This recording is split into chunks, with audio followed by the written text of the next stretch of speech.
Very strange indeed. Trying to get this sorted. Apparently, the chat room's all on the side. It's on the side here. If you guys are here, check in, let me know.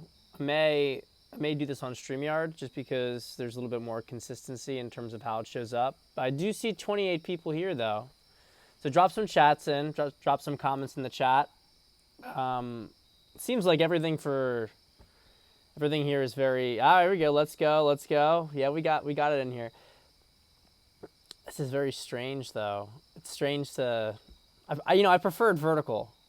I feel like I look more at the camera. Let me see here. Does this look really weird for you guys? Just let me know. Does this look really weird from your direction? Yeah, it looks weird.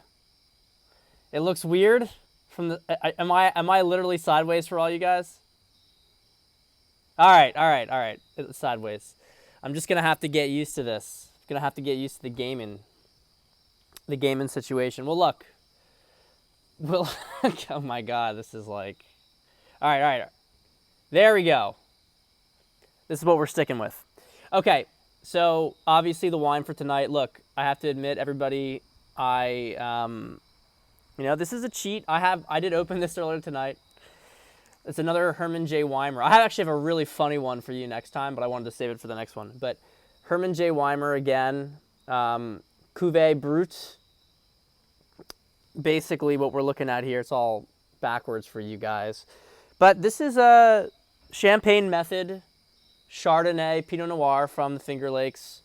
Very, very good. Very, very big on Herman J. Weimer. I've said this before, best producer in all the Finger Lakes. So, damn, this is like, you gotta get this angle right here. If we're gonna be doing this for a while.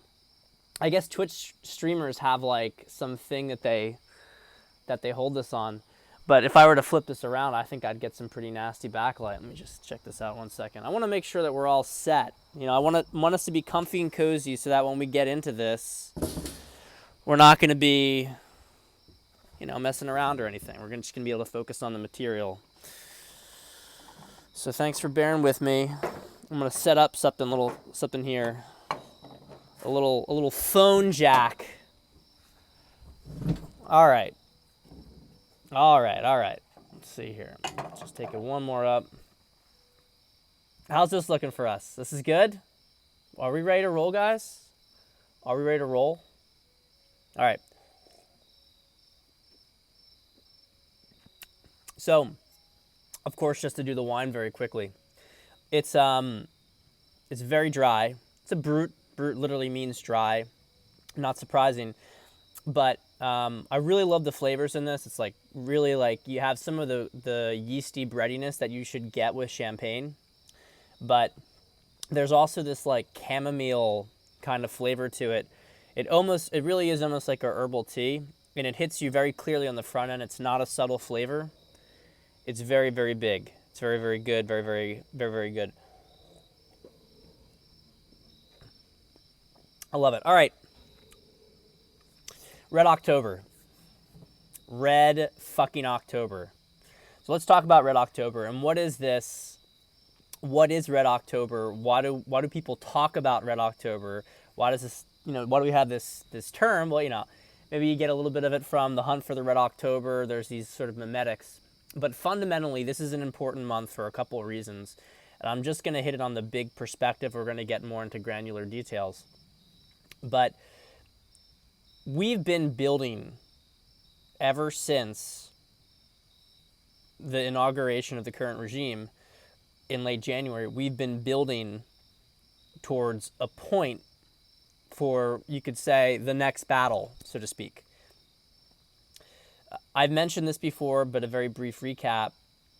The 21st of January was a strategic retreat. Tactical retreat, not a strategic retreat. It was a tactical pullback and allowed them to take the high ground. One of the things that I see this on Twitter a lot, and I've called it out before, but I'm going to call it out again because it's very, very important that everybody watching internalize it. We do not want to go to a civil war. We do not want to be, if we fight against each other, they win the war, because the focus has always been divide and conquer. We focus on each other, we fight each other. We don't focus on them, they reap the spoils.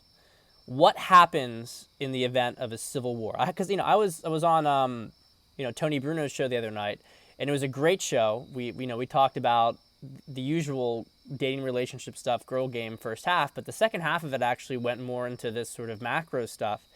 And great guys there on the panel, who were contributing, but I really did get a little, I get a little frustrated with this belief that the collapse is happening in the sense that the cabal is going to win, and that we're just going to have to fight out and try to go to Texas and Florida. And it's very, with respect, it's very narrow thinking.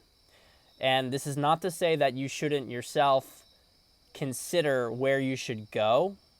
And we're going to get into all this. Don't worry. I'm just giving a broad overview.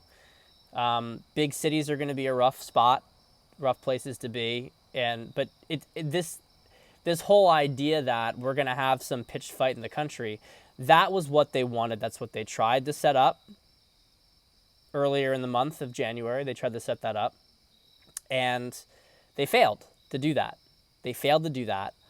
And it took the wisdom of Trump and his advisors to not take the bait and to plunge this country in the civil war, because it would be so much worse than people can comprehend. Targeted assassinations.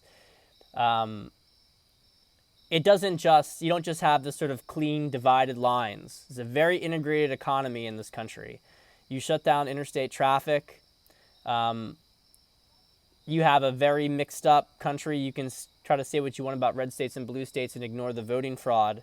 But fundamentally, the differences in this country are a lot smaller than you would think. There is a city divide, but there is not necessarily a state divide. That's a very subtle point that's lost on people, but it's important to understand, because people will lump the entire state of California in with, the Bay Area, even just really San Francisco and maybe San Jose. It's we're a lot more unified than we think, and we are much more unified now than we were. And I think if we're all honest here,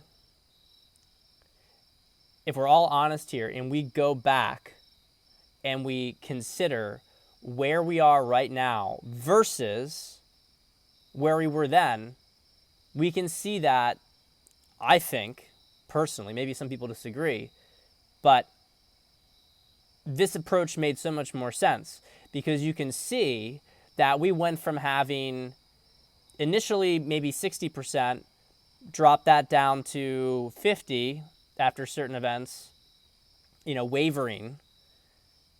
Now we're really pushing. We're pushing well over 70% on the same page. And by the way, this doesn't mean that everybody's MAGA hat. It just means that we're on the same page that something's not right with our government. Things aren't going the right direction. They're not in the interest of the people. Okay, so we've been moving towards that. So what is Red October? Red October is the month where things start to break into the mainstream. So one of the things with this stuff is, hold on a second, just got to see something with the track.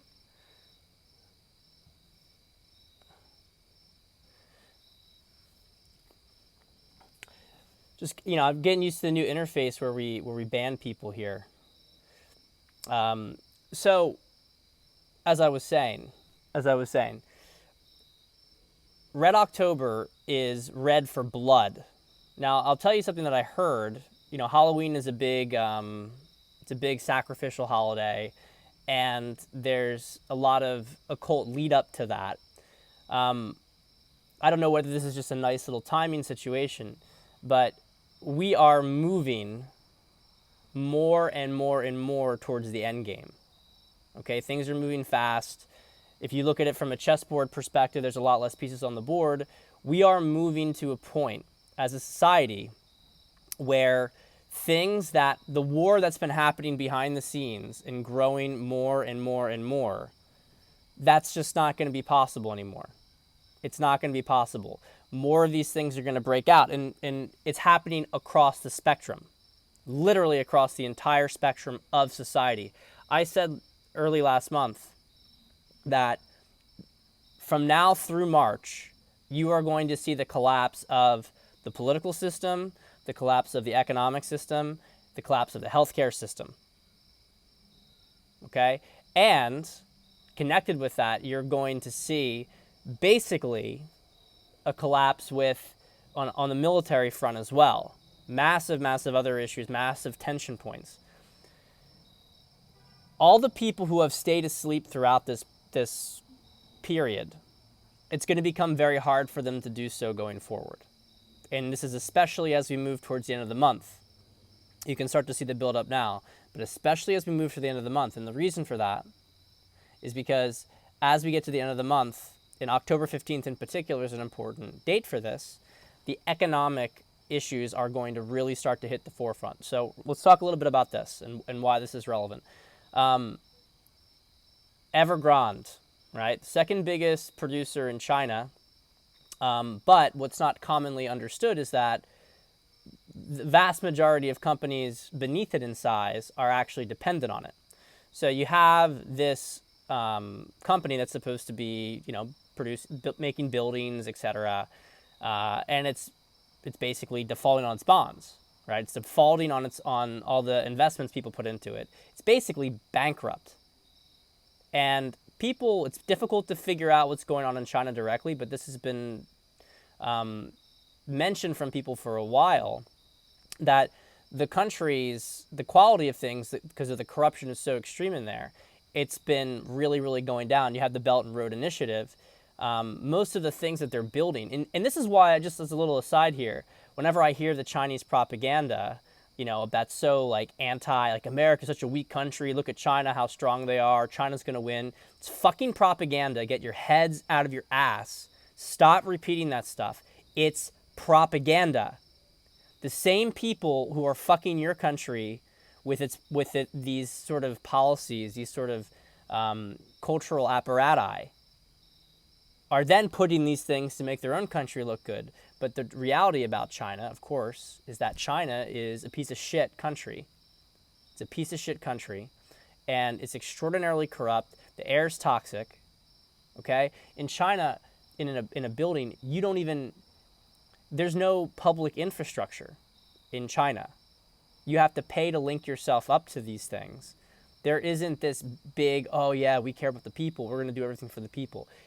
It is a ridiculously corrupt country, to the point now in their economy that the bribery's gotten so bad that people have to keep cutting costs to keep up with the bribes of the system. This is what corruption does. And so you have things in the Belt and Road Initiative. Everyone's talking about, oh my God, China's going to take over the whole world with their Belt and Road Initiative. Well, if the concrete that you have is so weak that I could take my fist and literally break it with my fist, or I could bend the steel, it's not exactly the makings of a superpower. Okay, so China is going down, but so is the entire world. They're all going down with this. This is a big crash, and you have to understand the magnitude of it. The reason that the markets have continued to go up, and this was a big frustration of people going back even since the financial crisis in 2008, they didn't understand, how is it possible that the economy is still growing when it doesn't really feel like, until really Trump about a year ago, it didn't really feel as if the country was actually substantially improving in any way. Didn't really feel like the economy was producing all these jobs, right? Still felt like things were being outsourced. The reason is because they print money, okay? They were printing money, printing tons of money, and that money was going to the stock market because liquidity needs to go to a location. So the market's going up, but it's really just kind of keeping track with inflation, and inflation was bad. But since COVID hit, inflation has gotten really bad. And you have people talking about this in the crypto space, but it's much more beyond that. The inflation is going to get to the point of, in my perspective, and look, this is my own opinion. No It's not financial advice, right? But I think we're going to hit hyperinflation. We're going to hit hyperinflation. And the reason for that is what you're going to see is the bond market and everything connected to China, Evergrande, that's going to start to collapse. Okay, it's going to start to collapse. It's already collapsing, but you're going to really see it. But then, because of all the various, since all of our industry got moved over, all the shutdowns and stuff with COVID, and a lot of other reasons as well, we have been having shortages upon shortages upon shortages. And when we talk about shortages, we're not just talking about things like, oh, well, we're out of toilet paper because there was a lot of demand for one weekend and there's a temporary shortage. We're not talking about that stuff, which isn't a big deal, really. What we're talking about is structural shortages. We're talking about things like you can't get parts for trucks that ship goods across the country, okay? You can't get one till next year, March next year. So you have trucks that are literally sitting in lots, not able to move or be used or carry goods because a key part is missing. And this is exactly what happened at the end of the Soviet Union when we did all the things with, Reagan pumping the oil and whatnot, pumping it to this ridiculous extent, almost took out, Texas basically in the process of it. But getting Saudi Arabia to pump out all this oil, lower the price of oil, destroy, I'm cutting through some history here, but destroying the value of the ruble. And so what you had was a situation where the Russians really couldn't even buy anything, and they were already at a smaller economy. So they were going through this process of cannibalizing. They would literally cannibalize things that they had just to try to produce one thing. A famous example that people have used a lot, Juana Savin talked about this as well, is that they didn't actually even have the cords for the toasters. So it's, okay, you have a toaster that's 90% made, but there's you have a MIG, you have all these different things. There was literally not the parts available. We're going to be hitting a similar situation here in the States. A big thing in particular is the semiconductors, which I remind you maybe that most cars today are electronic. So if you don't have a semiconductor, then the car can't run. So you could have a car that doesn't have a chip, then the car doesn't work. That is where we're at. It's coming. A lot of this stuff has been covered up the last 2 quarters through derivatives and other kind of, things that you can do to sort of cover up this data. They're not going to be able to cover it up with third quarter reporting. So what we're going to find happen, my perspective, is that you are going to see that most of these companies are actually shitting the bed. They're not doing well. They're not able to supply basic things. And they have some serious problems with the supply chain that's affecting the bottom line. You add in the fact that they're trying to push all these taxes on companies. A lot of these companies are barely even making margin right now. You have a lot of other companies that can't afford to hire people because people are refusing to work because they're getting the Biden bucks, unemployment stuff. So they can't even fill basic positions. They don't have people. Another issue in the supply chain is you don't even have people who are willing to go to the warehouse and to unload things. Okay, so when you put all this stuff together, right, you have a perfect storm. And so what's the Fed going to do? The Fed's going to print money. And I'm going to tell you guys something you probably don't know. Some of you know, but probably most of you don't know, is that as of late August, the Fed was printing about $1 trillion per day. $1 trillion per day. Right now it's 1.6 trillion per day. Okay? Every fucking day. They're going to really try to print hard to try to because they can't cut at that point because then you have a full-on collapse. So they're going to try to print and you're going to get hyperinflation. This is the end of the petrodollar. It is the end of the petrodollar. So if you're a normie and you haven't really paid attention to too many things because, it doesn't matter, they're all corrupt or whatever kind of thing you want to tell yourself, we're in for not a recession, we're in for a depression. The only difference would be that I don't think it's going to last forever. But this is a really, really serious thing. The global economy is going to collapse. it's going to collapse. So this is this is my own perspective on it, and Cliff High had some really good points on this, some really interesting stuff. The bottom line is hard assets. The bottom line is hard assets, right?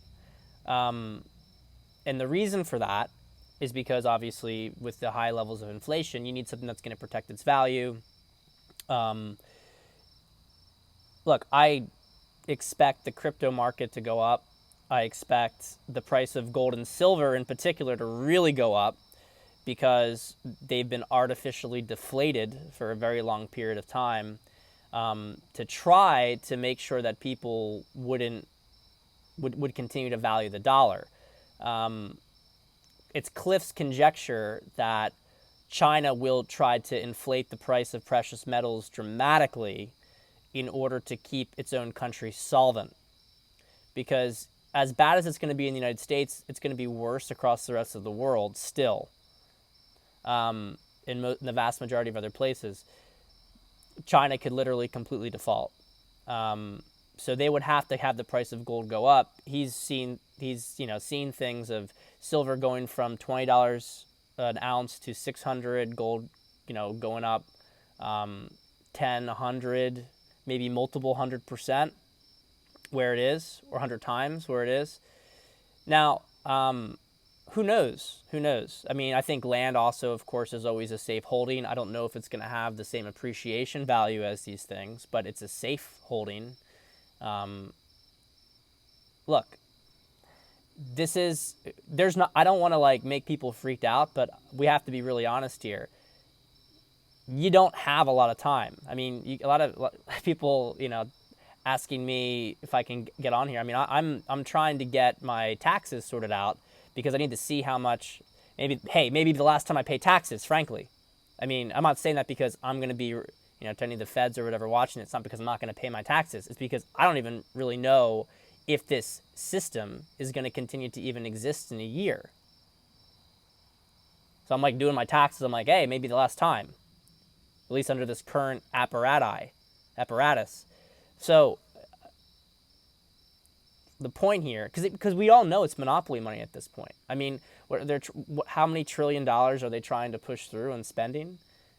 It's becoming a joke. But the reality is it's not really a joke for you guys, because while the big banks are getting all of this 1.6 trillion daily thrown onto their balance sheets for 0.05% or whatever the discount rate is, it's absolutely nothing, right? What we're going to have happen with that, I mean, for the regular person, it's going to be really bad. It's going to be really bad, especially in the digital sense. I don't know how it's going to be with cash, because they're not going to be printing physical cash. So it's possible that in this situation, physical cash will go for more than digital. But the digits on the screen, it may be that things have really, really shot up. Now, I'm not a doomsayer with this. I actually think everything that's going to happen is really good. And people have been predicting this for a while, that the Fed was going to, there was no way that this can continue happening, and that's correct. Now, what you have to understand is that they have a plan, and their plan is to crash the system, blame it on whatever, COVID, whatever kind of shit they have to, and then try to transition it to some one world currency system, which is probably going to be based on a currency that is similar to Bitcoin in its nature. I've heard that with Bitcoin, Bitcoin may have been a test to try to test out proof of concept with it. I don't know. Personally, I think that crypto is a really safe bet in the short term, at least.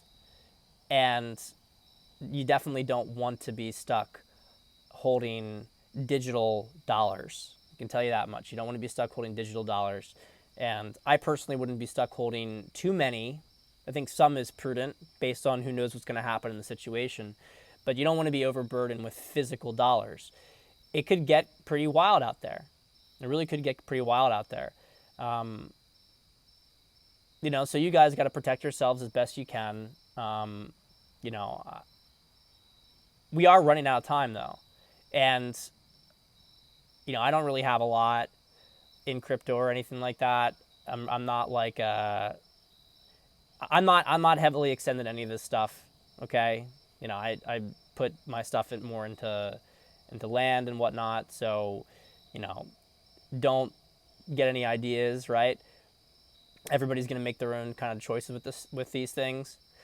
But I did intend to put a little bit more in, and I saw that the crypto market. Intended to put it in late September, kind of delayed, had a lot of other things going on. October 1st is when it shot up. And I do think that you're going to see it continue to go up. I do think you will continue to see it go up. Like I said, I'm very, very small fish. And, who knows? Who knows what the whole situation is with it?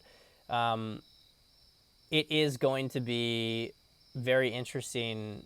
And I also recommend that, you anything that you have in that nature, that you really make sure that it's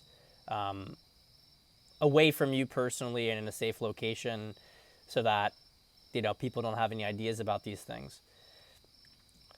It's possible that it could go down,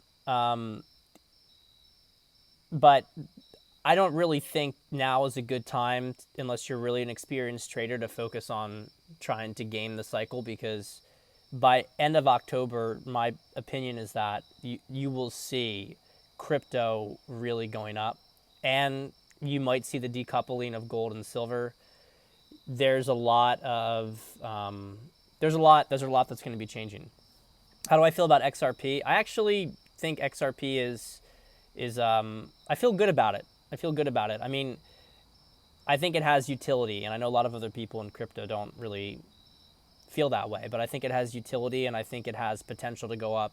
It's definitely in a different category of the crypto world than things like Ethereum or Bitcoin. But so anyway, this is the economic situation. Okay, this is the economic situation here that we're in, and it's going to get bad. It's going to wake up normies. That's just one area. The next area is, of course, with the shitball, as I've heard it referred to, the shitball that a lot of people have been getting. And guys, there are protocols for the shitball. If you got the shitball for whatever reason, you can feel free to message me and I will send you it. And, damage can be mitigated. However, the big issue here is that there are a lot of problems with this. And if you did get the genuine one, this is going to be really rough as the year goes on. And frankly, I don't know about you guys, but I've been already seeing it in my personal life. People dying, injuries, people not acting right, people, frankly, not even looking right. There's been a lot of very strange stuff happening, but it's not really super strange. I also mentioned that, it's not super strange if you've been following this stuff and you've, seen the writing on the wall. There's been a big thing about oh God, I just blanked on the name, but people have talked about how the RSV, that's it, RSV, really prominent in children. This is an interesting thing, and it's very unnerving, because, and there's some geneticists I was following on Twitter who were talking about this among themselves and trying to figure it out. And I was trying to follow them as best as I could, but their hypothesis was basically that the spike was somehow getting involved with the RSV in the case of the children, and that it was causing this sort of more virulent strain that was happening. The other part of it, however, is not even really so much that, but people are getting sick because they are becoming immunocompromised.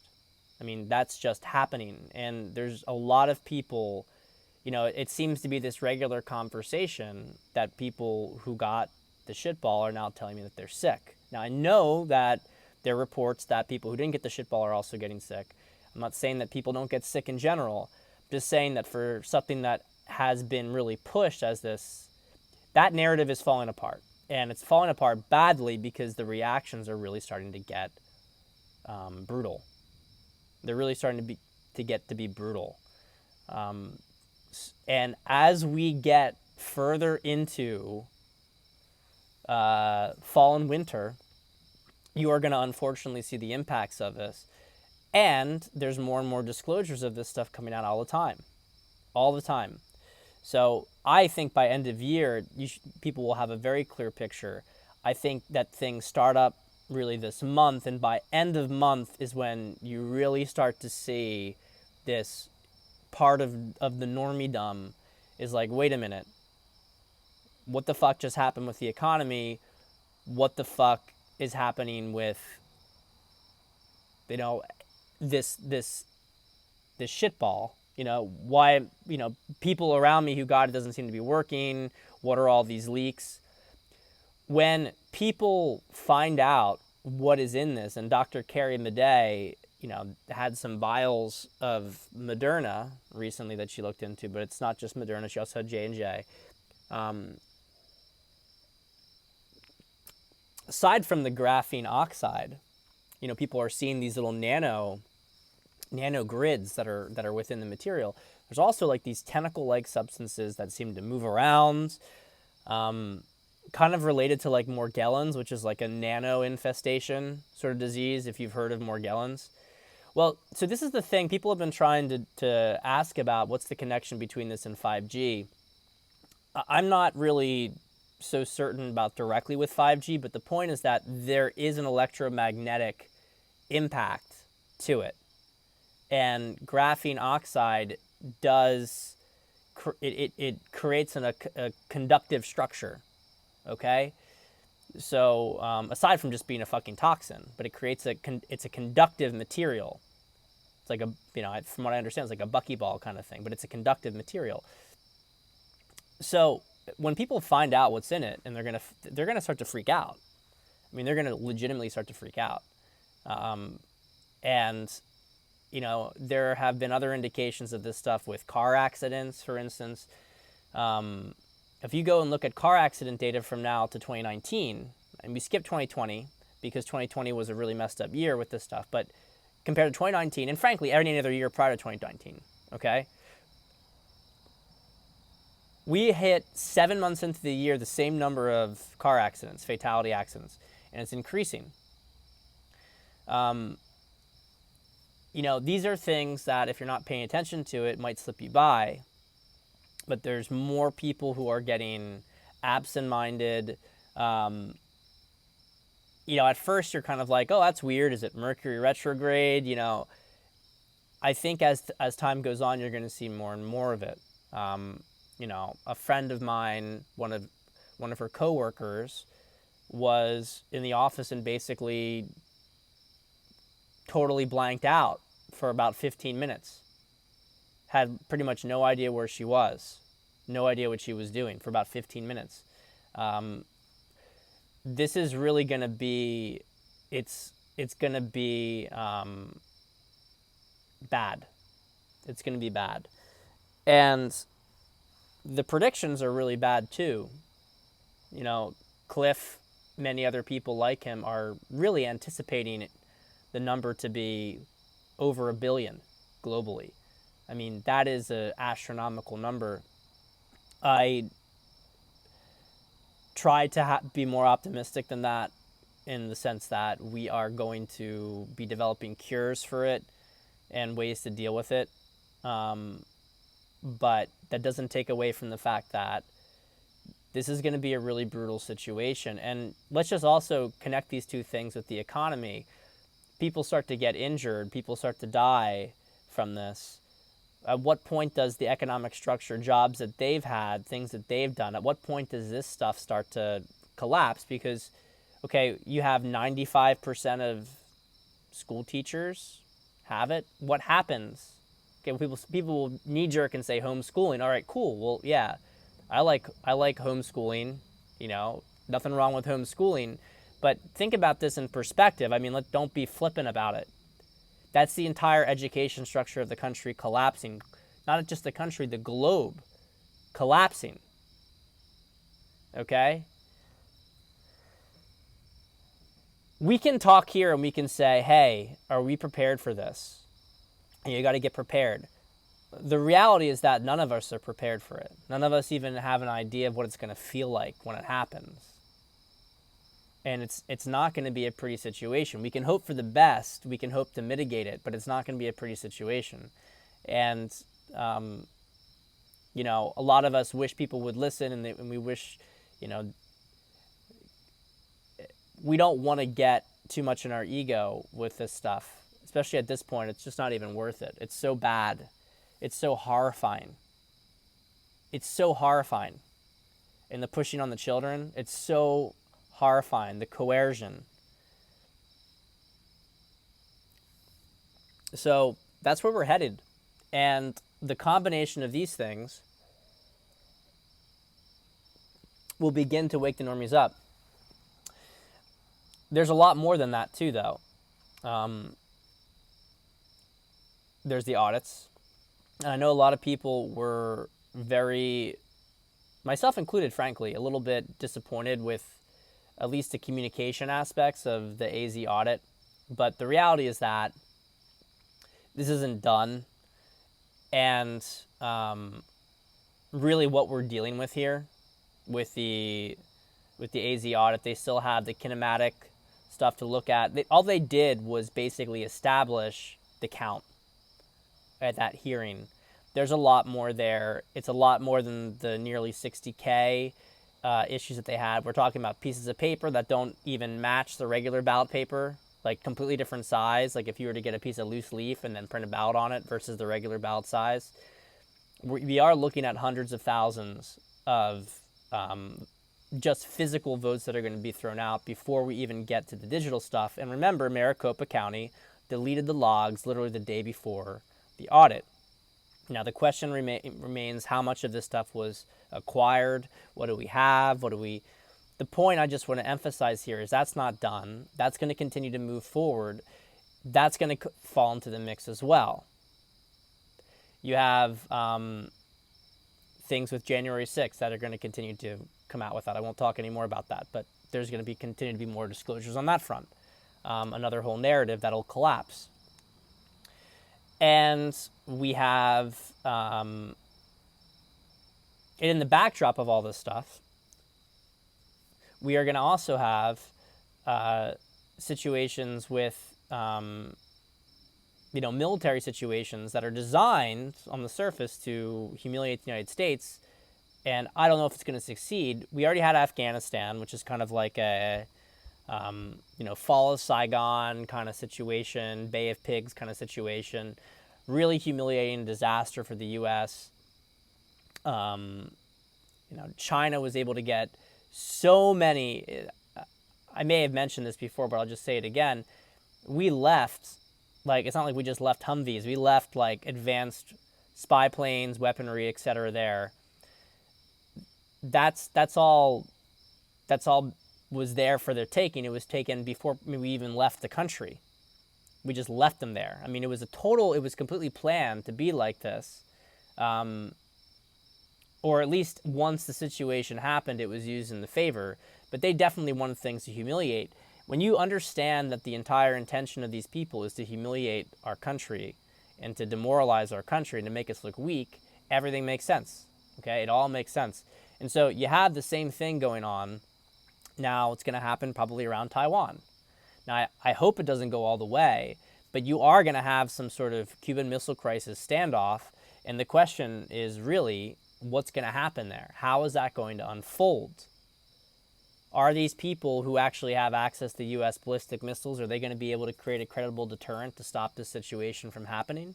Because if it's up to the current regime, they will make a show of trying to oppose China and then back down. Maybe they'll even take some hits and then back down to really humiliate the country and then give China what it always wanted in Taiwan. So that's going to happen too. It's all going to happen. I feel like I'm even missing something. I mean, we have the border situation going on. We're looking at 6 to 8 million have come into the country since the beginning of the year. 6 to 8 million people. And we're not just talking about, of course, I don't have to tell you guys this, But we're not just talking about like random, oh, I'm looking for a better life. We're talking mostly trafficked children around criminals who have been released from jails all over the world. Okay? People from Africa, even people from Asia are ending up at these specific points in the border, which, by the way, the main point that they're crossing at was literally the only part of the border that was open and would have been finished in 2 weeks. All the material was there, and Biden shut it down so that they could keep the border open and they could traffic children and bring criminals into the country. So that's a disaster. And actually, it's so bad that I find myself doing what I think a lot of the normies do, which is almost hold it in this dissonance. Like, I'm not going to even, I can't even think about it. Because if you think about it, then you are, it's so bad, like, you almost can't think clearly. And this is what's going to happen to a lot of the normies who don't realize that this is what these people are doing to them, that they are trying to kill them, that they have stated goals to kill 13 out of 14 people in the entire world, that they want to collapse everything for themselves. And then we have Durham, right, as you guys are saying. We have Durham. And look, right now, all we had was Sussman, Clinton's attorney, very low-profile guy, very minor indictment, but you have to understand that the only reason he got a single indictment is because he's cooperating. I mean, they're all ratting on each other. You can believe that. You can take it to the bank. And I think it's probable that the pivot point, which we're very close to, you know, if you think of it, we're moving, it's moving so far, the pivot point where we snap back, we're really close to it. And I think that that's going to be an arrest, a key arrest. And look, that's what number 17 always said, right? The first arrest will shock the world. And while I don't really put any stake in these deltas, I don't really even follow this stuff, to be honest. But I do think it's interesting that we're coming up, when Q started, it was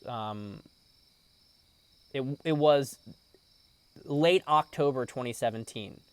And it was talking about this sort of crisis situation. We're going to take back our country. We're coming up on that delta, that 4-year delta.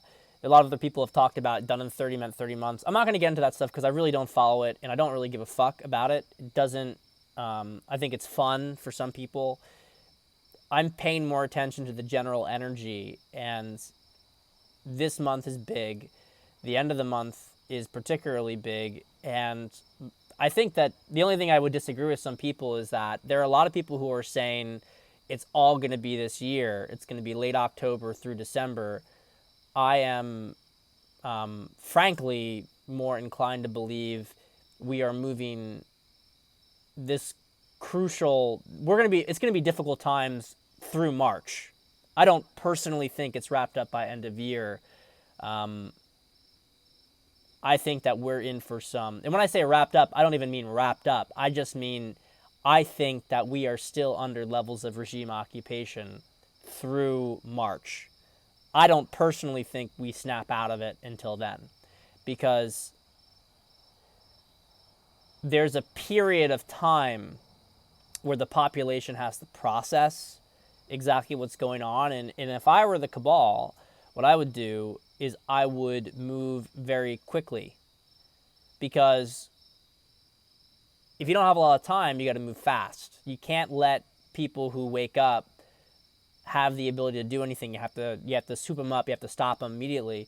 You're going to see instances of camps. I really do believe that. You'll see it in some countries. You might see it in states like New York and California, at least in the city areas. I really cannot emphasize this enough. I would really recommend not being in the cities as we move through this period. It's going to get bad, and you could be fine if you're not But if you have a kid in the school system, for instance, in one of these areas, I think you're taking a big risk. I think you're taking a really big risk. That's my personal perspective on it. So, Paul Publisher, who I love, says this is good streaming quality. That's great to hear. Well, look, I'll just make this little comment before I answer the question.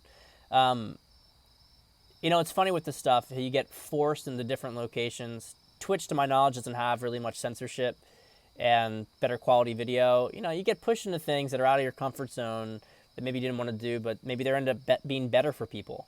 Maybe they're better for everybody involved. Yeah, the 10 Days of Darkness stuff, with Gregorian calendar. I have to say this. If I hear another prediction of when the 10 Days of Darkness is, I'm going to lose my mind. I think everybody really is. There's been just so many bad predictions of when the 10 Days of Darkness is. And actually, I have to go mention this because this is breaking news, so to speak. We had this Facebook whistleblower and, Facebook whistleblower situation. Oh, what does this mean? Now, to be fair, I do think with all the big stuff going on, there's a mix of, good guys and bad guys trying to use the situation to their advantage. But, I listened to a little bit of Simon Park's stuff just on this one topic because it was brought to my attention. Really, I don't think Simon's a bad person, but, he's being fed such, shit information. It's just unbelievable. Unbelievable.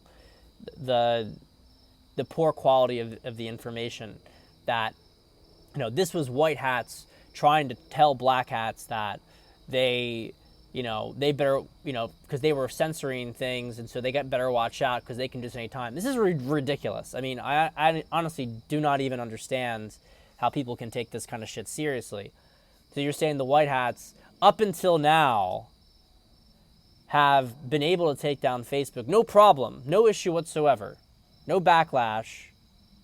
But now they just decided, hey, now we're going to do it because whatever bullshit reason he's also given for this. No, this is a tight game, okay? Just because you're going to win the game, it doesn't mean that there isn't a fight ahead of it. What happened at Facebook looks like a big mess, but the whole whistleblower thing is a PSYOP situation. The whistleblower is connected to Jen Psaki's. Yeah, she was a Dem operative fighting for censorship. She's part of Jen Psaki's PR firm. The White House, the redhead White House press secretary. Her PR firm. Okay? And yeah, her whole thing, they're going to use the children to then do more censorship. And by the way, by shutting down Facebook, they could reset the algorithm. Okay? Now, I'm not saying that there weren't positive groups that were trying to use it for their own purposes, and maybe, I do think it's an indication of desperation. People are waking up to this stuff so quickly. You remember the rally back in mid-September where they were trying to make this whole thing like feds were arresting feds because there was barely anybody there. People are waking up to the charade. And what you're going to find happens when things get rough enough, and this could happen this year. This could start to happen this year. I just don't know when it leads to the actual removal. But we are looking at a total shutdown of the country. And when I say a total shutdown of the country, what I mean is that people are just not going to work anymore. They're going to refuse to participate. And that's how we do it, okay? So all you gunslingers here who are really interested in going out and trying to, we're going to get a fight. We're going to fight for it. Well, it's a good thing when people have their guns because the guns have been a really good deterrent and have made them think twice because in Australia, they're going pretty hard with things. But if you try to take someone's kids from their house in America, and that's going to come. That's going to come, unfortunately. At least in countries like Australia, I do think you're going to start to see that before the end. But over here, I think people have certain lines, but I do think that there are people in this country who that would be a reason to, they would probably get kinetic with that. But the point here is that we don't want to do that. Obviously, we don't want that situation to happen, but we don't want to even think in these terms. What we want to do is just simply think, do not participate, don't consent. There's not a lot of them. All you have to do is say, we're just not going to go along with it. Someone tells you, you get the slave master, and the slave master tells all the slaves, you got to do this, you got to do this. Well, there's 100 of us, there's one of them. So it's all psychological. And when people break free, and this is what this next 3 to 6 months, I think it's personally going to go through March, as I said, this period, what it looks like is the normies, who are our anchor at the moment, but, they wake up in their own time, and they're the ones who are going to suffer the most for taking a long time. They are going to get to this point where once they realize that that these people are actually out to get them, after they, hopefully don't go too crazy with it, the point is that when they refuse to continue to consent, everything shuts down. And it may only start with we get a third of them. But that 1/3 of people in normal company, right? People like me at this point, I talk to you guys here and, I spread information here and yeah, I obviously have an influence, but people in real life at this point know exactly how I think. They have a dissonance towards me. So it doesn't really serve me any good to talk to people personally about these things unless they ask me. Because if I were to go talk to them in person, I actually might push them further away. So I never talk about it. I avoid it. And actually, and I don't very often actually even hang out with people who I have to avoid it with, but certain individuals who I'm close to, we go back. I don't really mention too much of it. If it's asked, I'll maybe, make some delicate comments, just point out a couple of discrepancies. But the point of this is that what if one of them, they're all in the same little tribe, right? Oh yeah, Pat's crazy, right? But they're in their own little tribe. Well, what happens when one of them is like, wait a minute though, we have to talk about this. Isn't this a little bit weird? A lot of this stuff is being maintained only by cognitive dissonance. And a lot of cognitive dissonance is maintained by commitment to the narrative, because the narrative is the social group. You can ask people, why do they get the shitball? Why do they... Well, you're supposed to get it. You're supposed to get it. Literally, it's at the point where that's what you will get as an answer. I'm not talking about the people who didn't want to get it, got forced into it. They made that choice, but they never were on board with it. But I'm talking about the people who are like quasi-zealots. A lot of it's not coming from this real belief. It's coming from almost, you got to join me. We all have to follow. We all have to follow along with it. There are more people who are going to wake up from all this stuff. It's going to be a perfect storm. There's going to be something for everybody. There's going to be some fucking crazy thing that messes up somebody's life. It's going to happen to everybody. And prepare as best you can. But I'm going to tell you guys this, and I'm going to, you guys are all welcome to ask some questions. Actually, I have 2 more things to say. So the first is I just want to give a broader timeline, because I was asked about Paul. Paul's great. As you guys know, Paul's my astrologer, the court astrologer, right? I speak with Paul monthly, and sometimes even a little bit longer, but usually monthly. And Paul, like other astrologers, frankly, who are kind of awake on our side, have seen, basically, we have this, and it really does start in October, and it really runs through March. And there's more and more things beyond that, but there's this period, it's reflected in the astrology. And one thing in particular that's very important is this idea of the Pluto return. So let's talk a little bit about Pluto very quickly, just because Pluto is, it's this investigator planet, and it deals with this very big cycle. cycles. And you could kind of say that Pluto almost, I would argue, deals with generations in terms of thinking. But what's very, very interesting is Pluto is getting to its U.S. return. Now, this is really profound, okay? So if you don't give a fuck about astrology at all, I will just throw this one thing out there because it is, I'm not going to go into the details of astrology because I don't even know it really well, okay? I just know that the planets are getting wild. We got a lot of retrograde action going on right now, and that the big macro picture is planets moving into Aquarius. And in the spring, Mars and Venus go back into Aquarius, and this all ends, you could say, in 2024 when Pluto goes into Aquarius, moving out of Capricorn, which is this very heavy control period. Aquarius is very decentralized, revolutionary, okay? It briefly goes into Aquarius in 2023, then goes out, and then goes back in 2024, which is why people have been saying 2023, 2024 is in the sense. It correlates. Now, but Pluto's return to the U.S., this is very, very interesting. And I didn't know this until a couple weeks ago.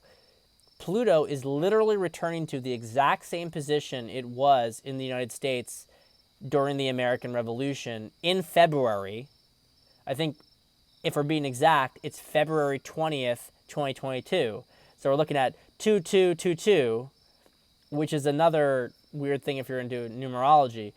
The point is that it's literally returning to its exact same position over the United States that it was at when the American Revolution began, July 1776. That is where we're at.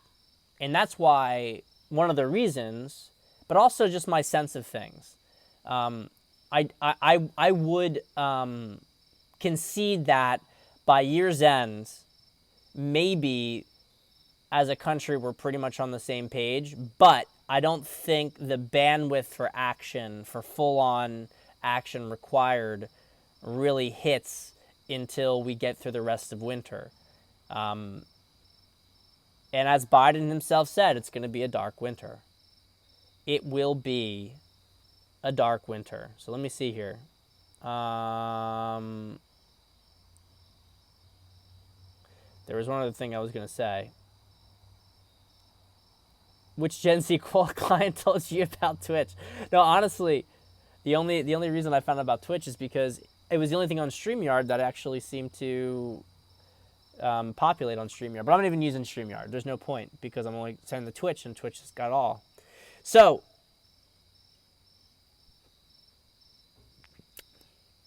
that's where we're at, guys. So feel free to ask some questions. I'm happy to take some questions. And while you guys post some questions, I'll enter my final point, which I mentioned before. I'm going to reiterate, okay? The first is this. There's a lot of stuff, and if we go back into like the histories of the COVID cabals, right? If we go back throughout that entire time period, there's been a lot of attempts to try to figure out exactly what's going on.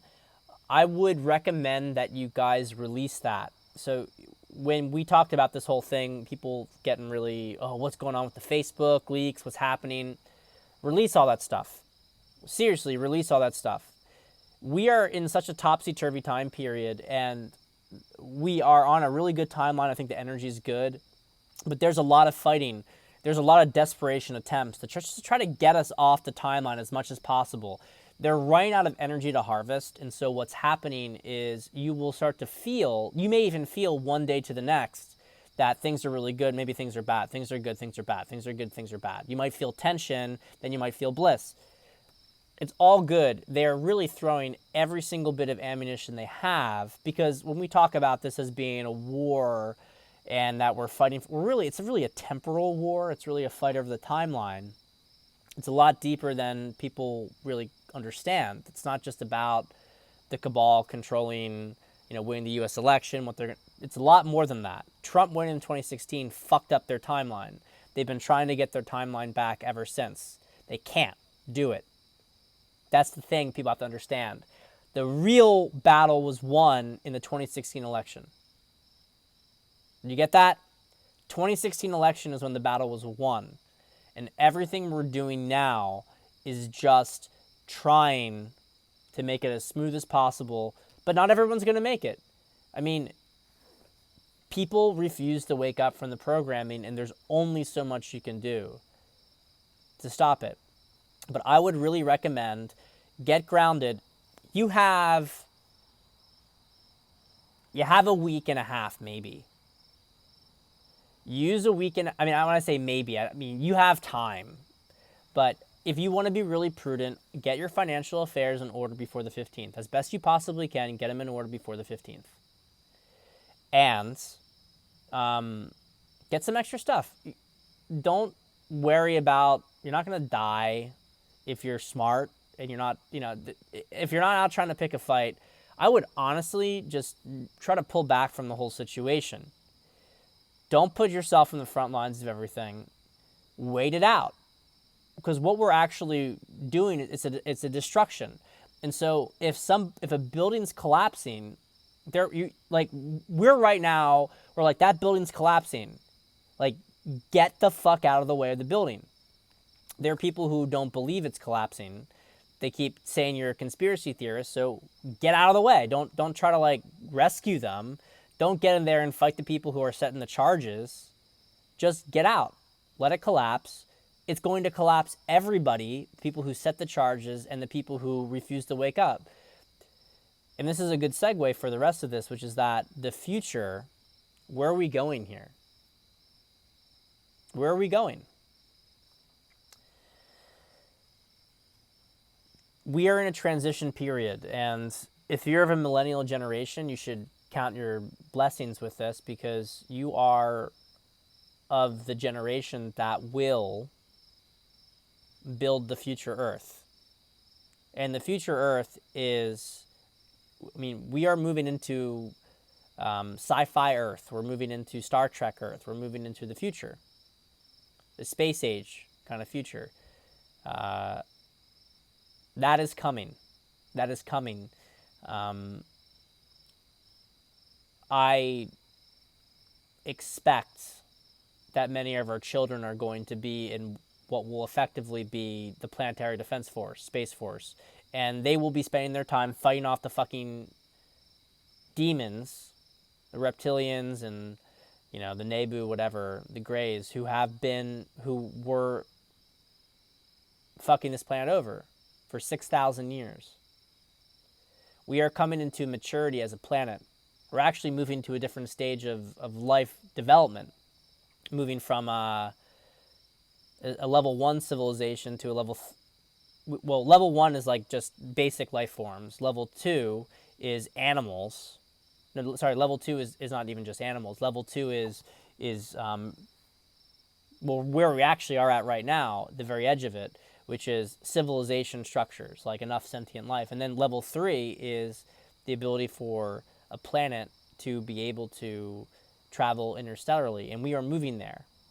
We're actually really in the middle, because parts of our government are actually able to do that. The parts that are backing Trump. I know people get freaked out about this stuff. Oh my God. Well, whatever, think what you want to think. I'm not here to persuade you about this, but it patterns very accurately. This is where we're going. This is where we're going. And it's important for us to stay focused on that future, and the future we're going to provide to our children. And while I don't want to be callous, because I certainly don't feel it in that sense, there is a certain element here of, remember when Sodom and Gomorrah were being destroyed? Lot's wife looked back and she turned to a pillar of salt. The people who don't wake up during this period, don't worry about them. I don't mean I just say don't worry about them. You have to let go of a lot here. and we have to focus on what we're going to be building in the future. The transitionary period is going to be really weird because we are literally going to be cannibalizing parts of our society to try to restructure society. I mean, there's going to be a mini dystopian period probably lasting until 2030, and I think probably by the 2030s we get the engine going again. But I expect that, okay, this ends in 2024, well, there's going to be half a decade for sure where we're trying just to pick up the pieces of the entire system that's collapsed beneath us. So if you think, any of you think or feel, you're like, oh my God, you know, it's going to be over soon. No, it's not. No, it's not going to be over soon. This is just the end of the beginning.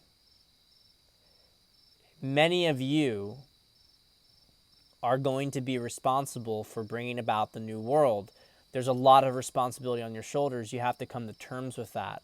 You have to think like a survivor. A survivor doesn't think like a survivor. Okay, they do think about, you know, getting through each day, but they think bigger than that. They see the purpose of their survival. What is the purpose of your survival?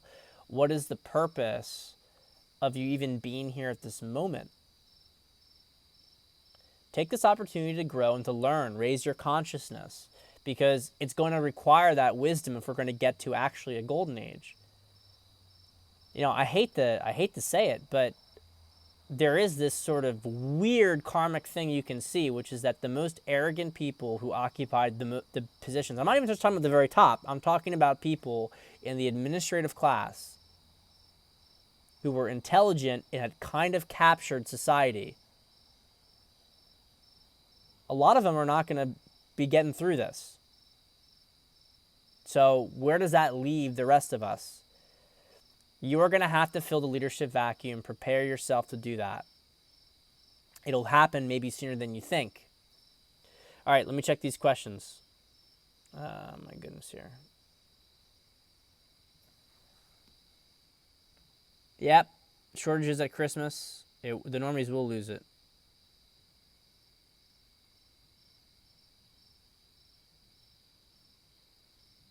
China storms Taiwan this month. I don't know. I don't know if it's going to happen this month. All I feel pretty certain about this month is that you're going to start to see, at a bare minimum, clear indications that this economy is in big trouble. I don't mean like right now where people are like, oh, well, you know, stocks are down a bit, but, you know, it's okay. This is all like pre-August 1929 kind of vibes. I mean that after Q3 reporting, I expect that the data is going to be so bad where you have at most a single quarter where the market maybe tries to keep itself afloat, but you start to see hyperinflation. And by early 2022, it's very clear with Q4 that all the printing that the Fed does has not fixed the economic slowdown, and now we have a complete collapse. And I think it's possible that the economic collapse is really like a 3-month thing that we experience. It's not just one single full drop down to the very bottom. It's a drop down, and then there's like a stableness, and then it drops. But in that time period, people are going to know it's like when we first saw subprime in 2007.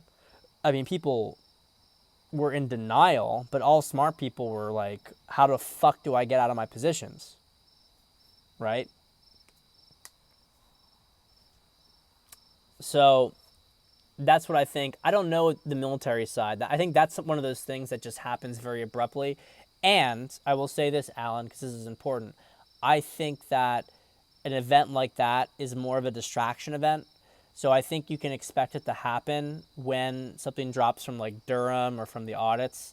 They're going to use that global situation to try to pull people's attention away from things. So don't be distracted, you know, as much as you possibly can be. We are going to make it. This timeline will be golden, but difficult journey, and literally nothing can stop what's coming. I 100% agree.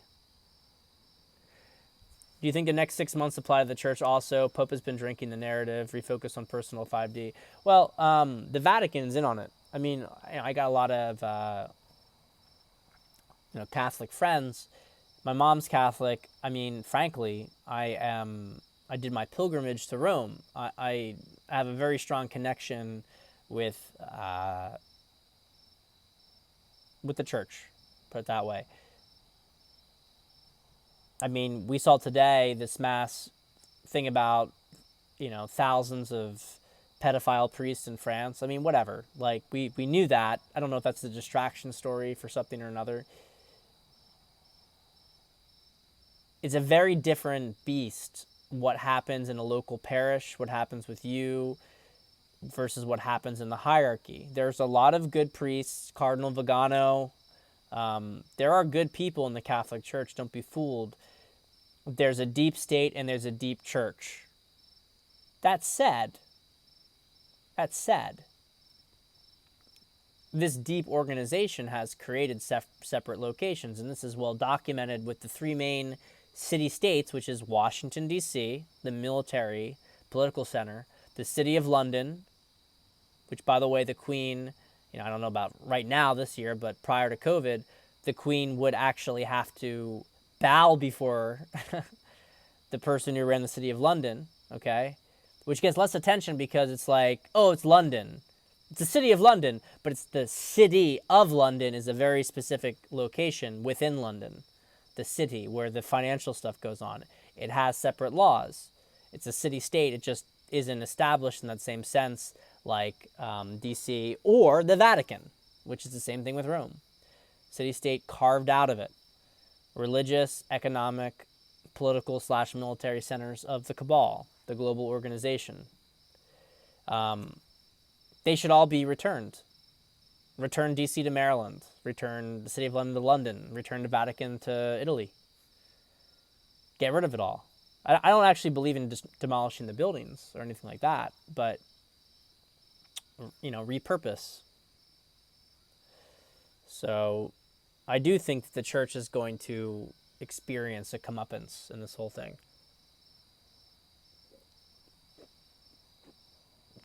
Whatever happened with Big Dick Anon? Yeah, well, look.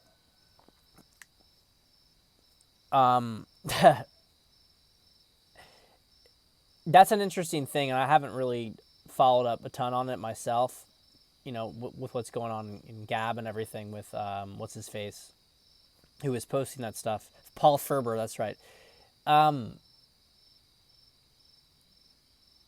My guess is that Big Dick Anon was probably some sort of intelligence op. The one thing about that stuff that always struck me the wrong way, even though I did find it interesting, and this is where you have to really, if I can talk about real quick about how to discern. If you feel something, if you feel drawn to something, you feel a resonance to something, that means that there's truth in it, okay? When you don't really feel a resonance to something, that means that there's what's coming out of it is not really, it's just not legit, right? It's not legit at all, or barely. But when you feel drawn to something and it comes out towards you, that doesn't mean that the entire material is correct. And this is actually how they will fool you, is that they might even feed you 50% truth, they might feed you 80% truth, they might even feed you 90% truth. But there's that 10% that they'll throw in that's false. And so I think that Paul was really pulled in by that. The one thing that I would always guide you guys to look at, and look, I'm not, I'm my own work in progress as well, trying to do better with this as time goes on, learning from mistakes. You shall know them by their fruits. If somebody does two things. The first is that if somebody makes you feel afraid or panicky that things are just done, then they're almost certainly operating on a negative perspective. Whether they know it or not, they may not. They may be mind controlled themselves. They may have whatever. If somebody is spreading negative energy towards you, if you feel negative energy, you're not getting a clean channel. Okay? And the flip side is that if somebody is spreading to you only nonsense, hopium nonsense, that is not reflected in reality, then that is also something to be wary of. You know, I continued to listen to, I'll give you an example. I continued to listen to Charlie Ward, even as I was scoffing more and more at his stuff. I continued to listen to him up until he had some sort of show. I guess it must have been early summer, maybe July. And he made some comment, and he said, now it's coming out that Biden only got really 20 million votes. And I listened to that and I was like, you know what? Why am I even trying to parse this anymore? I mean, this is just total bullshit. It's total bullshit. How on earth can you possibly say that Biden only got 20 million votes? I mean, I'm somebody who believes that Trump won every state. But if you are actually going to go out there and say that Biden got 20 million votes, then you are completely full of shit and you have no idea what's going on. There's like no credibility whatsoever to you. Because as that happens, it's like, there's nothing to back it up. So I think with people like Simon and Charlie, I think Simon's like, I don't discern any negative things from him. And I don't think even Charlie's a bad person, although I do think he's grifting. I don't think he's a fundamentally bad person. I just think he's, grifting a bit. But whatever intel they're getting is not, I do think that they're getting fed intel from the same people, and I think they're being used. And I think maybe they're being used by good guys, but they're being used as fools.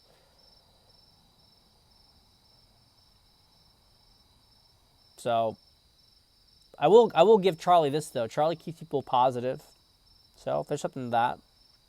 But the point is, with discernment, you have to be wary about what you want to hear, and you have to be wary about, well, what do you want to hear? Maybe you want to hear bad news.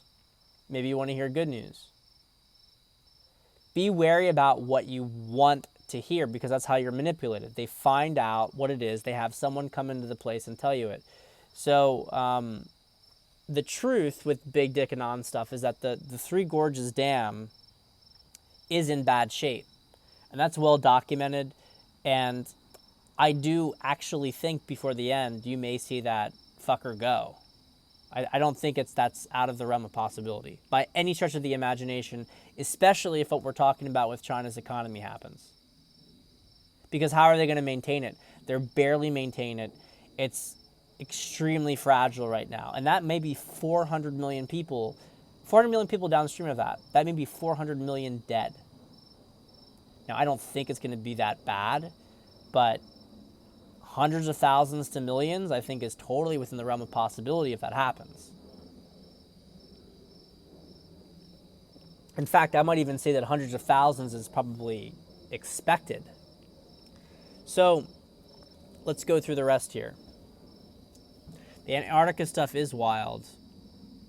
All those earthquakes, man, it's crazy. Let go of materialism. It's a great point. I'm going to make it because everyone's asking how to prepare.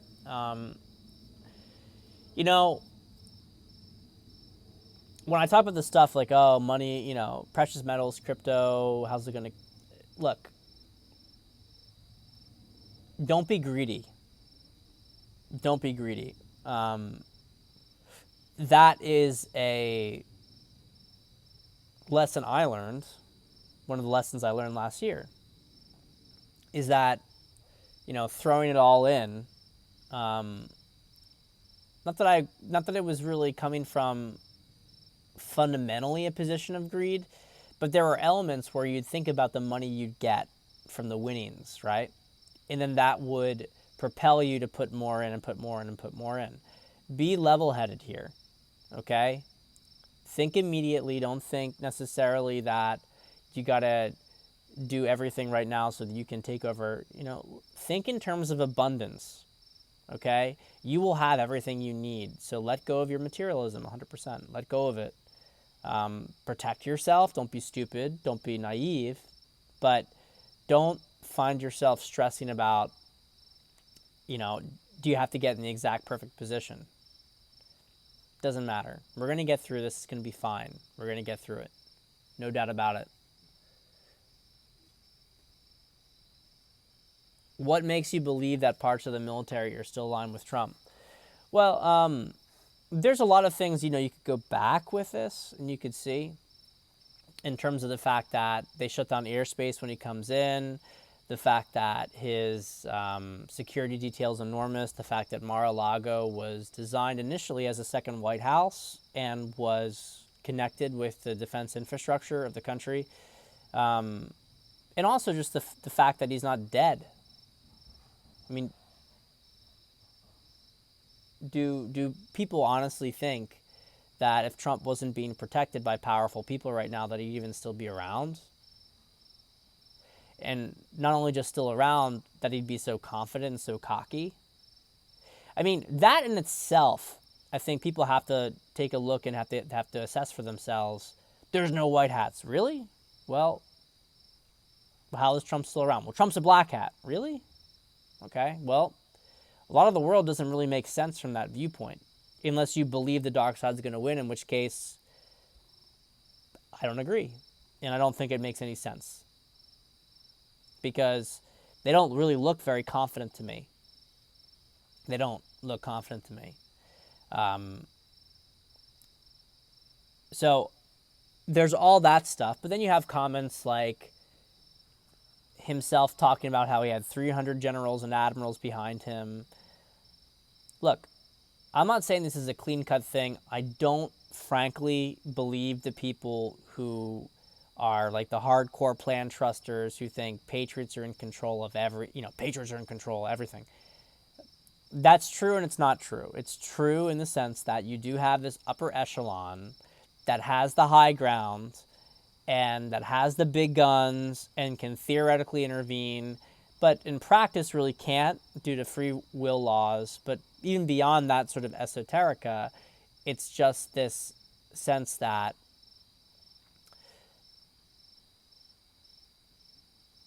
they have advantages, but on the level that we have to perceive, that we have to go through, there are many people who still have to make choices.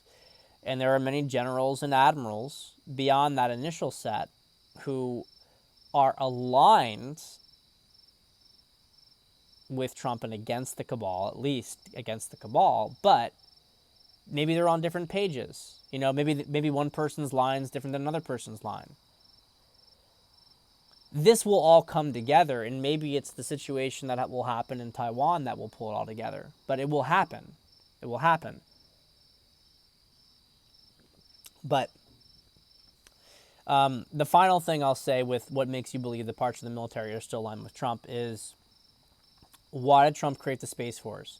I think all of us, even people who supported Trump, really didn't get it. We're like, why are you making such a big deal of the Space Force? Why does that matter? It only matters if you change your understanding of exopolitics and what's going on in the broader solar system, in the secret space programs, and what that means about advanced defense technology. When you think of it from those perspectives, when you understand it, then Space Force makes perfect sense.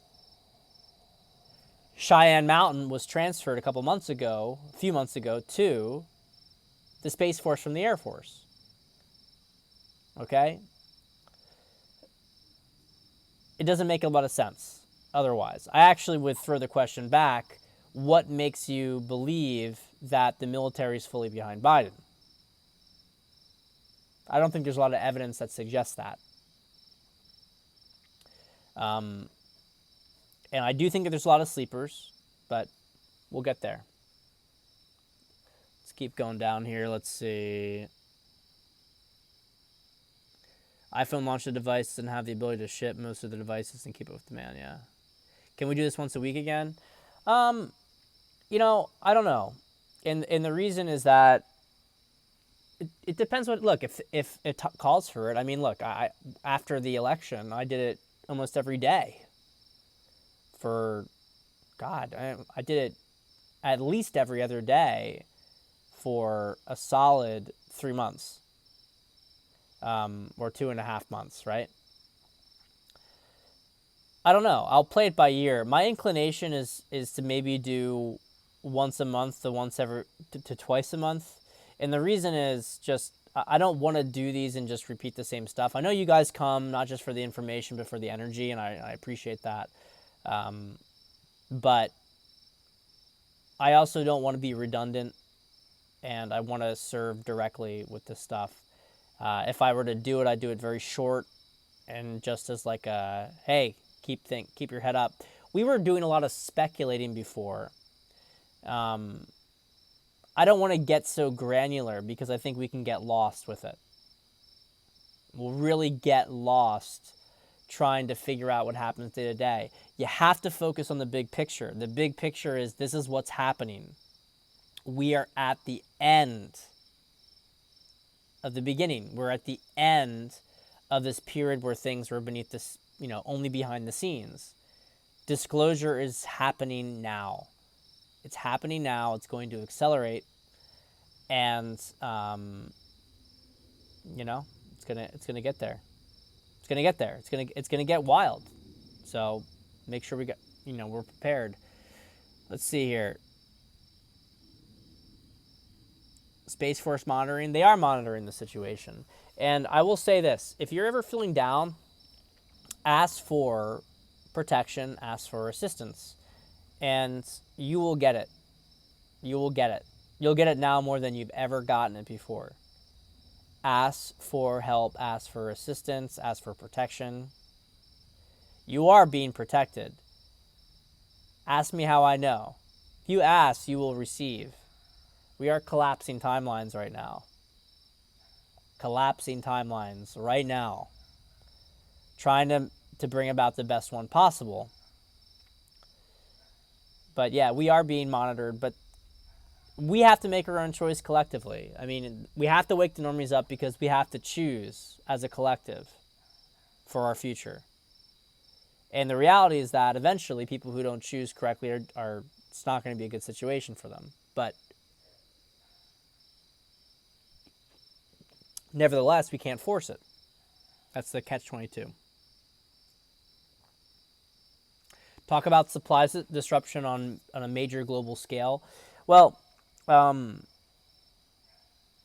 something that came out recently, and we're just, some food for thought with this. If you want to follow somebody who really understands this, follow the Huntsman on Twitter. He's logistics background. He's been talking about these things. He talked about choke points, etc. But right now we have a situation where even in China, the people are saying, oh, well, the shipping rates are actually a little bit better recently. Well, they're a little bit better. They're still way worse than pre-COVID, but they're a little bit better from China only because in China, there is now, they're not producing things because they have their own internal issues with production because of the bribe stuff that I was talking about. So China's economy is not going to be really functioning very much. So you have problems on supply end now, followed by problems with logistics in shipping it. Where does that leave us? Since 1952, we have had an economy in the United States where if you want something, if you need something, we can get the part. It's going to be... People are not prepared for this. This is like, it is an economy. And like I said, I don't think it's going to be like the Great Depression in the sense that we're going to be in it for like a decade and we're stuck. No, but we are going to hit a bottom that's like the Great Depression. And there will be some clawing out of it. I think it's a reasonable situation.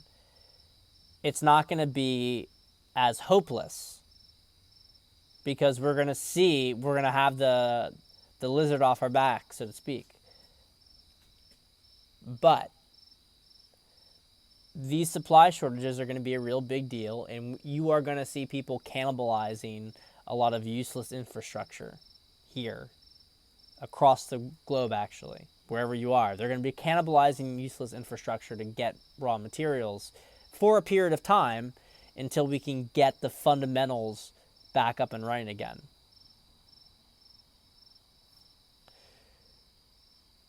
Crypto is just a clever way to alleviate and hide inflation. When all these coins go poof, all that cash is gone to money heaven, system reset. Well, look, I am very big on crypto short term. I'm not certain, especially with Bitcoin. Bitcoin seems to exist only under the premise of the Federal Reserve. And I got Bitcoin lovers here. I would just like to hear people tell me as best you possibly can what the value proposition of Bitcoin is without the Federal Reserve. I don't know. My intention would be, if I was somebody who had, crypto or whatever, if you were thinking about this, I would consider trying to, I'm not so convinced of the long term for much of crypto. Not that I don't think the technology is going to go places. I just mean in terms of where its value is. I think it's amazing in the short term. This is the time to get into it. But you might want to consider flipping it into a different real asset afterwards. Like I said, it's not financial advice. I don't know. I don't even have that much crypto, so it's just, me fucking around with this stuff. A couple coins here and there. So you make your own judgments on it.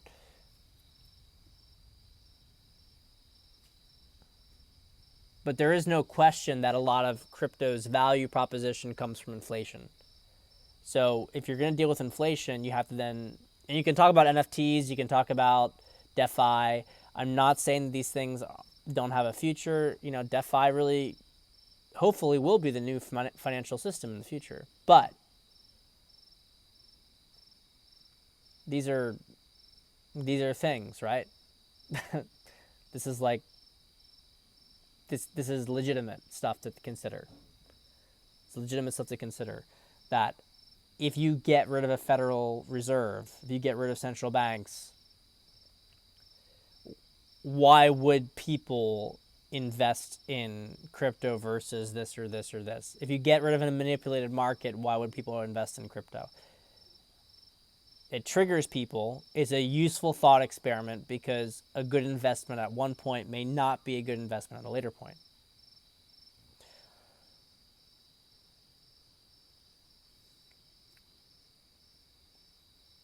Yeah. Greed intention is the wrong intention. Blew my account a couple months ago too. Careers, jobs, etc. include that in the materialistic group. A lot of people doing things because they got an excellent career, they got a dream job, etc. that's paying some sort of vanity lifestyle. All that is materialistic, get down to the bare bones. Well, yeah, a lot of the people who refuse to wake up are because, I've said it before, they're the house slaves. And they're the ones who, and this is difficult for me because I was trained. My class is designed to be the house slaves. We're the people who are paid well, overworked but paid well, to maintain the system. And you get the prestige of being the visible top of the system, or at least close to the top of the system. You can say you interacted with the top of the system. You're not out in the fields, right?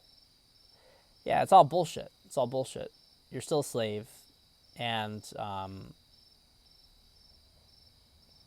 it's the hardest for them they almost support the system because this is the dark part of human nature, which is if you are the top slave, well, you kind of want to keep slavery maybe because at least you're above those other slaves, right? You at least have status within this subsystem. They're really good at manipulating people. And you will find that many people don't want to be as free as, well, they claim to be. They like the travel, like the little perks. All right, let's see here.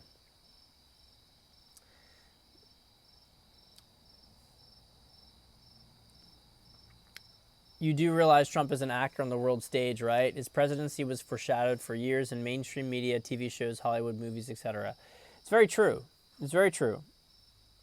And, you know, look, if you want to get a little Trump skeptical, we can talk about, you know, what's with the continued promotion of a certain something. It's possible. It's possible, but it doesn't make a lot of sense on a fundamental level. And when I keep looking at this and I keep seeing it, and actually I want to mention something else to you guys because this is important. You know, I had looked recently at this whole thing with how all these major people in all positions of power are basically Freemasons, Illuminati, and there's a Alison Childs, who's some Australian, you know, The Voice actor or something like that, or X Factor, and he had this whole video about this, and he talked about all these people who are basically Luciferians. They have similar, you know, cover the eye. Someone's going to screenshot that and put that out there, that Pat Stebbins actually, you know, the eye stuff. They have all sorts of these little symbolisms, certain handshakes. And it was mentioned that Trump did this stuff too. This is my perspective, it's not like there's a sub perspective to it, but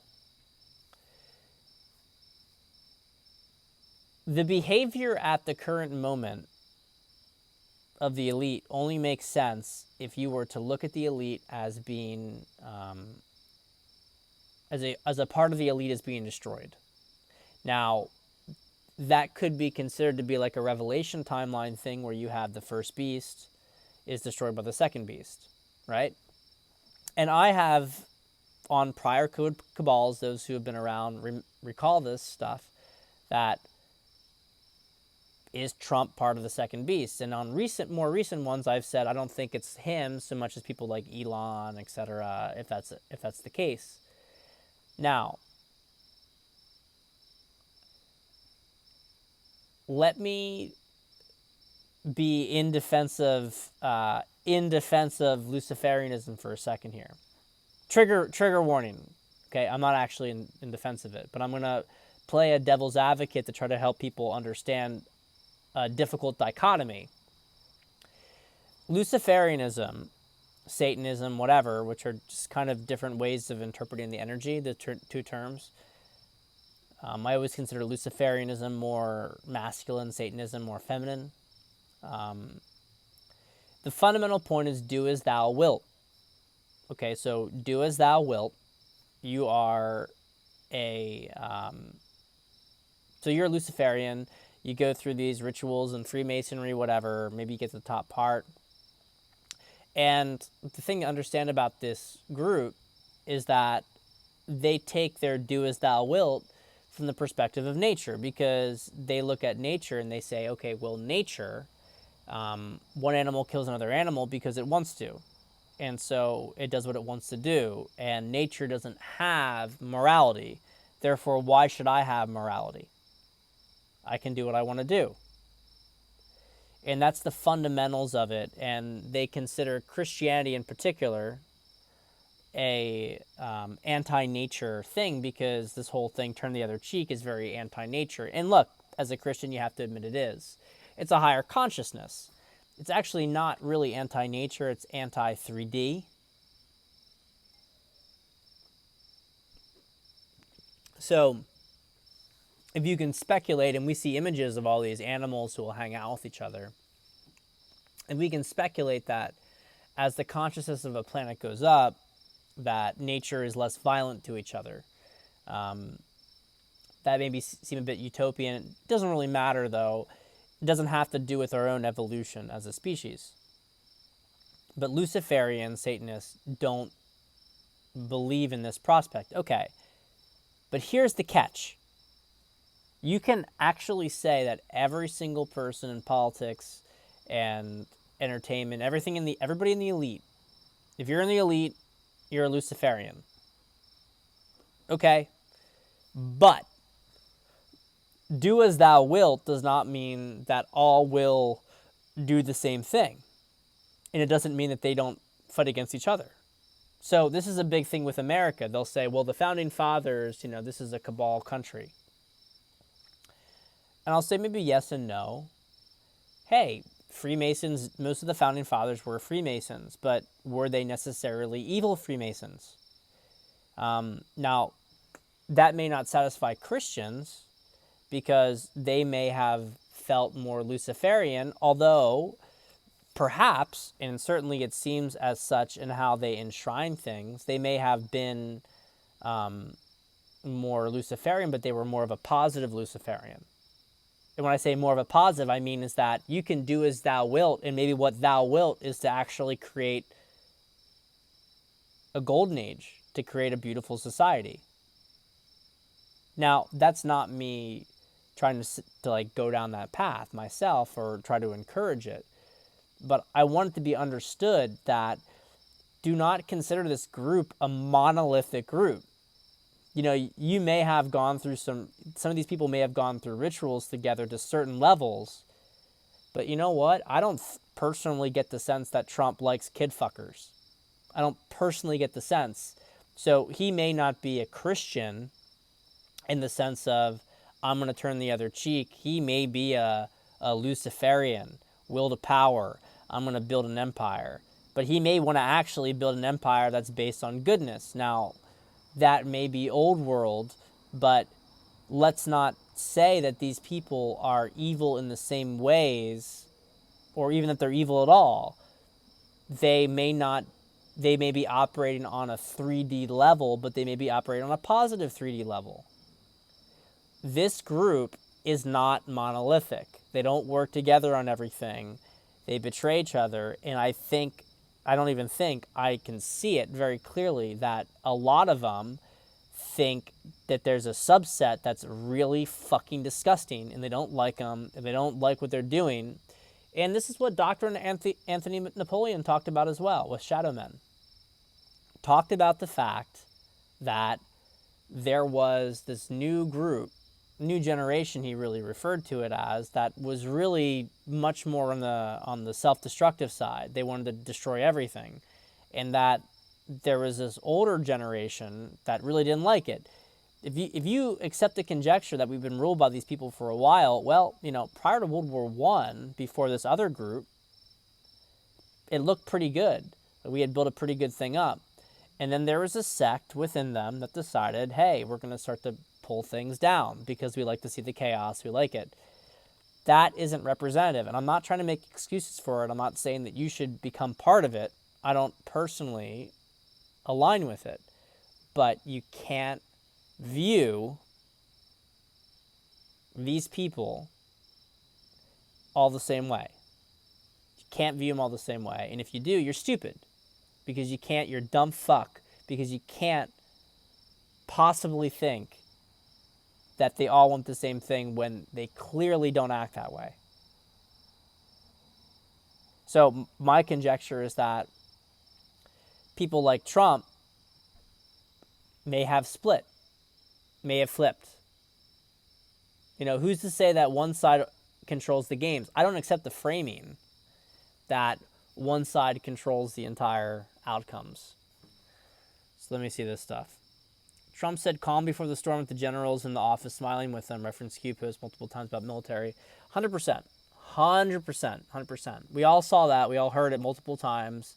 He said in his speech, the best is yet to come. Multiple times he said that.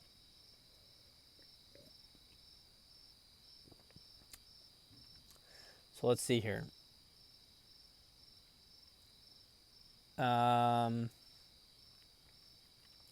Yeah, Bitcoin is weird because you got Jack from Twitter acting like your best friend's promoting it. Yeah, I think it's a temporary thing personally.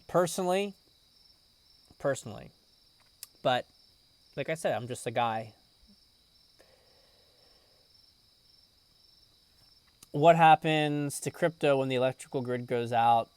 No one can do business. Hey, good question. Although I don't think it's going to be like that. We're not going to the Stone Age. If there's an electrical grid goes out, it's only going to be a temporary thing. I don't foresee anything on that level. The key is to hedge with stuff like XRP and HBAR. The elites recognize we are going digital. They've marked the ones they'll be using. Interesting. Yeah. Why am I outside? What do you mean? Why not be outside? We got to reconnect to the land. See, I do think we need to reconnect to the land, but our future's in space. And I think that there's this dichotomy where you have a subset of the Twitter people, Twitter, I meant to say crypto, but Twitter as well, who believe that the future age is all like AI and technology, and that's actually a cabal age. That's the sort of cabal, you have the cabal future that's all slavery, techno-slavery, and then you have the one where it's like glorified, but it's all still techno-slavery. We are going to have a high-tech future, but it's a high-tech future in harmony with nature because we are not machines. We're souls, and we're inhabiting a physical body, and our DNA is reflective of our soul, and it has very relevant aspects to it. And as the energy comes in, and as we continue to evolve our consciousness, there's more that we're going to be able to do and draw in from us on a quantum level. And I'll talk about that in another show. But the point is that the land matters because the land is where a lot of the energy is. But, connecting to the earth, it's grounding, etc. It's important for our physical body. But we're not, when we talk about like, it's literally going to be, we've got a farm in our backyard and there's a spaceport around the corner. And that's a vision of the future that I see. We're back to nature and we're way high tech. And the two are not mutually exclusive. We've been led to believe that because technology has been used against us to poison us. It doesn't have to be with that. We respond to certain frequencies. If we change the frequency of all of our electronic devices, if we operated on a different frequency, we wouldn't have any of the problems we have today. They're made this way for a reason. That will change.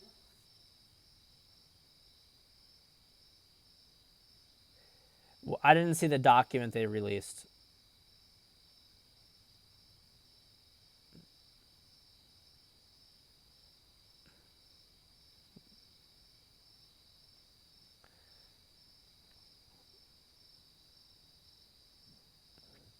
Let's see here.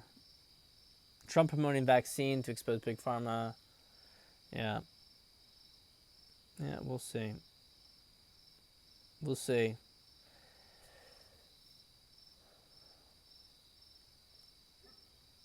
Well, Gooby, I don't agree with you. I think that we're in a good situation. I think that I really do think the best is yet to come. But hey, maybe you guys don't. Maybe you do. We got some wild times ahead, and I'll close with this. Get grounded. Don't put too much stock into any specific information. Just make sure you've got yourself covered as best as possible economically. Don't take the shit ball and wait it out. Wait it out. You will know when you're called to action. We were born for this moment. We all were born for this moment.